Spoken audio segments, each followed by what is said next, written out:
देने वाला केस था और एक महिला ने अपनी आंखों के सामने अपने पूरे परिवार को खोया था और उसी के सामने,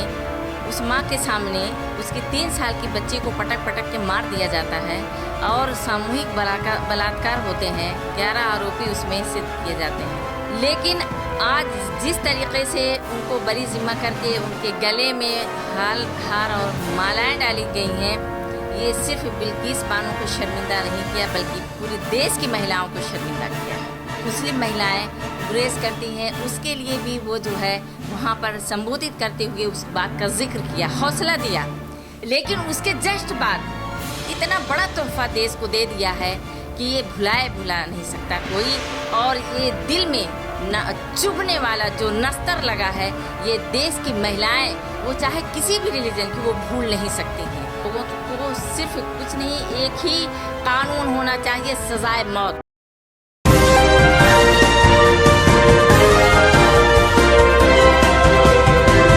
पल पल न्यूज़ से मैं हूं आपके साथ नदीम अकरम। इंटरव्यू शुरू करने से पहले एक शेर जो जहन में ताज़ा होता है, आखिर किसके हाथों पर ढूंढूं मैं लहू अपना, किसके हाथों पर ढूंढूं मैं लहू अपना, यहाँ हर हाथों पर दस्ताने चढ़े हैं। जी हाँ, मैं बात कर रहा हूँ गुजरात के बिल्किस बानो की, और ये सवाल सिर्फ बिल्किस बानो का नहीं, हर उस महिला का है जिसके साथ ज्यादतियाँ हुई हैं, और उस पर से सरकार उन आरोपियों को रिहा कर देती है, जिसके बाद लगातार सवाल खड़ा हो रहा है कि ये कैसा न्याय है।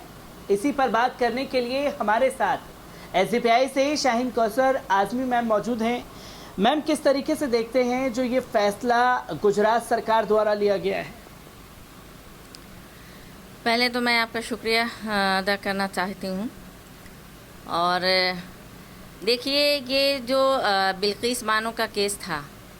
वो ऐसा केस है कि दिल को दहला देने वाला केस था, और एक महिला ने अपनी आँखों के सामने अपने पूरे परिवार को खोया था और उसी के सामने, उस माँ के सामने उसकी 3 साल की बच्ची को पटक पटक के मार दिया जाता है और सामूहिक बलात्कार होते हैं। 11 आरोपी उसमें सिद्ध किए जाते हैं।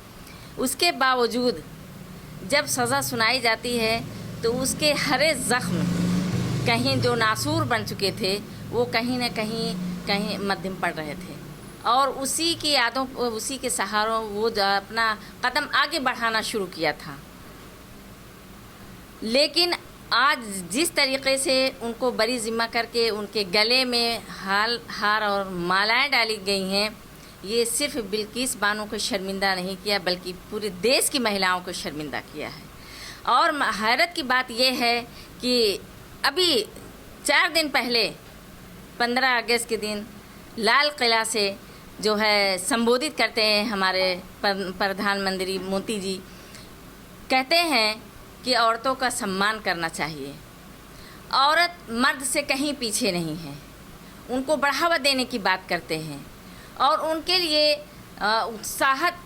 और जिस तरीके से औरतों का सम्मान के साथ साथ आज एजुकेशन में आगे बढ़ना चाहिए। और बहुत सी ऐसी फील्ड हैं जहां औरतें जाने से ख़ास तौर से इस बात के लिए, और ये तारीख़ शाहिद इस बात की है कि जब इस वाक़ये को, इस तरह के वाक़यात इससे पहले भी हुए हैं, दोहराया गया है, तो उसमें इससे पहले की जो सरकार रही हैं कहीं ना कहीं अपना कदम उठाया था, इस पे स्टेप लिया था और उसको सज़ा भी मिली थी ऐसे लोगों को। लेकिन जब से 8 साल से जब बीजेपी सरकार है, उसके बाद से छोटे बच्चियों से लेकर के इस तरह के क्राइम लगातार हो रहे हैं, और उस पर कोई ऐसा जो है उनके लिए कानून नहीं बनाया जाता है कि वो होश के नाखून लें और इससे बाज आएँ। और वो कौन लोग हैं? वही लोग हैं जो उन्हीं के साथी हैं, कहीं ना कहीं बीजेपी के सरकार में रहने वाले वो लोग हैं, उनके साथ बैठकर खाना खाने वाले लोग हैं, उनके साथ अपने दुख और गम को बांटने वाले और खुशियों को बांटने वाले लोग हैं। लेकिन आज जो कुछ देश के अंदर हो रहा है, पूरा देश इसको देख रहा है और इसको भुलाएगा नहीं कभी। क्योंकि देश तो ये तस्वीरें देख ही रहा है किस तरीके से गुजरात सरकार, जो कि भारतीय जनता पार्टी की सरकार है, गुजरात में भी देश के प्रधानमंत्री कुछ ही घंटे पहले भाषण देते हैं और उसके तुरंत कुछ ही घंटे के बाद ये तस्वीर सामने आ जाती है, पर अभी तक देश के प्रधानमंत्री ने इस पर कोई प्रतिक्रिया नहीं दी है। कैसे देखते हैं, क्या ये समझा जाए कि जो कथनी है और करनी है उसमें फ़र्क है, या ये समझा जाए जो बेटी बचाओ बेटी पढ़ाओ की बातें करते थे और आरोपियों को खुले आसमान के नीचे आज़ाद घूम गया है? क्योंकि कई इंटरव्यूज में बिल्किस बानो का परिवार कह चुका है कि वो मुंह छुपा करके रहने के लिए मजबूर है, कहीं आरोपी उनके घर ना आ जाएं, और ऐसे में ये आरोपी अब खुले आसमान के नीचे आज़ाद घूमेंगे। आने वाले केसेस पर क्या असर पड़ेगा, महिलाओं पर इसका क्या असर पड़ सकता है? देखिए, महिलाओं पे तो इतना ज़बरदस्त असर पड़ा है इस बात के लिए, क्योंकि मैंने ये 2 दिन में जितनी भी लोगों से बात मेरी हुई है वो इतना परेशान है इसके लिए, ख़ास तौर से जो महिलाएं हैं वो अपने आप को सुरक्षित नहीं पा रही हैं, सेफ नहीं पा रही हैं। वो तो ये कह रहे हैं कि जब इतना बड़ा केस हो गया, देश का इतना बड़ा केस ये था, और जो है इस पर बाकायदा उच्च न्यायालय का इस पर कानून बनाया गया था और उच्च न्यायालय का इस पर आदेश था, तो आज उस किस कानून के तहत इसको जो है बरी जिम्मा किया गया उन मुजरिमों को, जिनको जो है ताउम्र कैद की सज़ा सुनाई गई थी, लेकिन आज उनको बरी करके, बल्कि बरी ही नहीं किया गया बल्कि उनको सम्मानित किया गया। ये कितनी हैरत और अफसोस की बात है, ये शर्मिंदा करने वाली बात है। और उसे जो प्रधानमंत्री हैं, क्या किसी एक रिलीजन के हैं? ये तो पूरे देश के प्रधानमंत्री थे, लेकिन उनका कोई भी इस पर कोई जो है प्रतिक्रिया नहीं आई है, कोई उस पर जो है उन्होंने कोई ऐसा आश्वासन नहीं दिया है कि जिस पे एक राहत का सांस कोई ले सके, या बिल्किस बानो के दिल पर जो ठेस लगी थी या उसको इत्मीनान दिलाने के लिए ये फ़ौरन सरकारी ये कानून के तहत इस पे एक बड़ी प्रतिक्रिया देने के साथ साथ इस पे एक्शन होता, ताकि ये दुनिया देखती और इस पे यकीन करना। 2 लोगों का यकीन तोड़ा है, शायद वो यकीन करना उस पे जो है मानने के लिए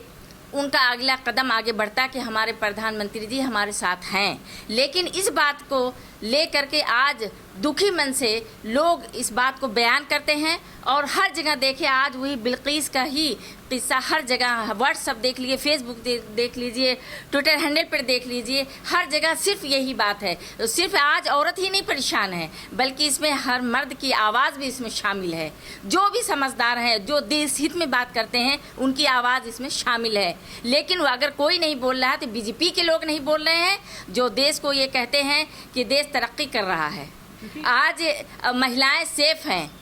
वो वही नहीं बोल रहे हैं। क्योंकि बीजेपी के नेताओं की प्रतिक्रिया का जिक्र हो रहा है, देश के प्रधानमंत्री तो खामोश हैं, पर वहीं भारतीय जनता पार्टी के गुजरात के विधायक राहुल जी कहते हैं कि वो आरोपी जो हैं वो ब्राह्मण समाज से थे, संस्कारी थे, इसलिए ये कदम हम लोगों को लेना पड़ा। तो क्या ये माना जाए कि अब धर्म का चश्मा लगा करके ही आरोपी को न्याय मिलेगा? अगर वो ब्राह्मण थे और संस्कारी थे तो उन्हें रिहा कर दिया गया, और बिल्किस बानो मुसलमान थी इसलिए इंसाफ नहीं मिल पाया? अब तो ये कहना ही पड़ेगा,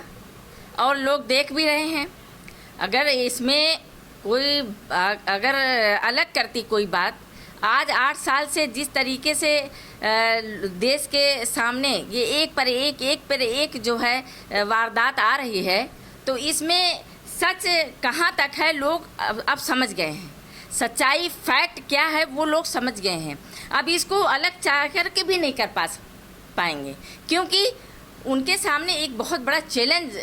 ये जो है आ रहा है, उनके बच्चों और उनकी बच्चियों के लिए आगे वो अपनी ज़िंदगी सर्वाइव कैसे करेंगे, ये एक बहुत बड़ा चैलेंज बनकर उनके सामने खड़ा हुआ है। क्योंकि हर माँ बाप के लिए अपने बच्चे की सिक्योरिटी सेफ्टी के लिए हर वक्त चिंता रहता है, हर वक्त वो ये सोचते हैं कि हम अपने बच्चों को कितनी अच्छी ज़िंदगी दे पाएँ और किस तरह से उनकी सिक्योरिटी प्रोवाइड करें, ताकि हमारे बच्चे चैन और सुकून की राहत की सांस ले सकें। लेकिन आज वो सक्षम नहीं है इसमें ये कहने के लिए, और वही लोग उसमें शामिल हैं जो कहीं ना कहीं जो है कानूनी प्रावधान के तहत वो बंधे हुए हैं, और वही लोग उल्लंघन लगातार कर रहे हैं। क्योंकि सरकारी जिम्मेदारियां जो होती हैं वो इक्वालिटी का रास्ता पैदा करती हैं, क्योंकि वो इक्वालिटी मुहैया करते हुए लोगों को ये पैगाम देती है कि देखिए, ये किसी एक के लिए नहीं है, बल्कि इस देश में जितने रहने वाले लोग हैं ये सबके लिए कानून है। और उच्च न्यायालय, बड़ी हैरानी की बात है, आज कई दिन हो गया है, लेकिन इस वाक़ये पर कोई उच्च न्यायालय का भी अभी कोई ठोस कदम नहीं उठाया गया है इस पे, क्योंकि स्टेट सरकार का जो ये मामला था, स्टेट सरकार का ये फैसला था, गुजरात सरकार का, तो उस पर उच्च न्यायालय एक ठोस कदम के साथ आगे बढ़ सकती थी और उन मुजरिमों को जिसको हार माला पहना करके शर्मसार किया पूरे देश को, वो उनको जो है कम से कम एक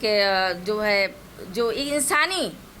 एक पैगाम होता है वो दिया जा सकता था, लेकिन वो अभी तक नहीं हुआ है। मैम, एक आखिरी सवाल आपसे लेना चाहेंगे। रिहाई रद्द करने की मांग तेज हो रही है, अगर रिहाई रद्द नहीं होती है तो एसडीपीआई की तरफ से क्या कदम होगा? महिला होने के नाते अगला कदम क्या होगा? इनको मेरा तो ये मानना है, मैं एक महिला भी हूँ, दर्द बहुत अच्छी तरह से मैं समझ सकती हूँ। मेरा तो ये मानना है कि ऐसे लोगों को सिर्फ कुछ नहीं, एक ही कानून होना चाहिए, सजाए मौत। और इसके लिए हम जितना भी हो सकता है आवाज़ उठाएंगे भी, और लगातार लोगों का अवेयरनेस का काम हम कर रहे हैं, और ज़रूरत पड़ी तो इसके लिए अगला कदम प्रैक्टिकल उठाया जाएगा। और अगर हमें ज़रा सा भी मौका अगर मिलता है एसडीपीआई को इसके लिए, तो वो देश को पैगाम देने के साथ साथ उनको राहत देने का भी पूरी पुरजोर कोशिश करेगी एसडीपीआई। और मैं एक महिला हूँ, मेरी आवाज़ जो भी सुन रहे हैं जो लोग, तो मैं उनसे यही अपील करती हूँ कि जब तक बिल्किस बानो को इंसाफ नहीं मिल जाता है, अपनी आवाज़ लोग इसी तरह से बुलंद करते रहें और आवाज़ के साथ साथ उनके साथ खड़े होने की कोशिश करें बिल्किस बानो की।